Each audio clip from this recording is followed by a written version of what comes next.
Kisah haru perempuan menemukan pesan dari mendiang ibu di buku tulis viral di media sosial. Video itu diunggah oleh akun TikTok @rayhani gadis 0 pada Selasa 24 Agustus 2021. Pemilik akun mengunggah foto buku tulis berisi pesan dari mendiang ibu. Ia tak mengetahui kapan sang ibu menulis pesan yang ditujukan padanya tersebut. Dalam pesan itu, ibu pengunggah menyampaikan terima kasih karena telah dirawat selama sakit. Selain itu, pengunggah juga diminta untuk menjaga sang adik apabila ibunya telah tiada.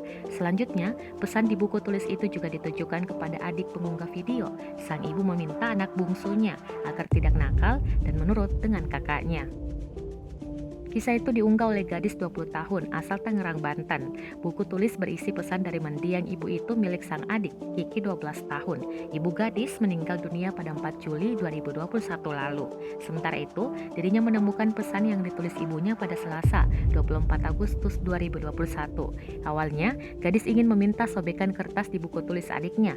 Gadis selalu bertanya kepada sang adik soal pesan yang ditemukannya.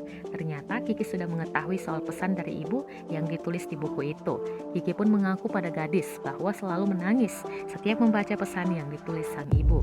Gadis berujar buku tulis yang biasanya dipakai mengaji sang adik itu akan terus disimpan. Lalu mengenai videonya yang viral, ia mengaku tak menyangka hal tersebut.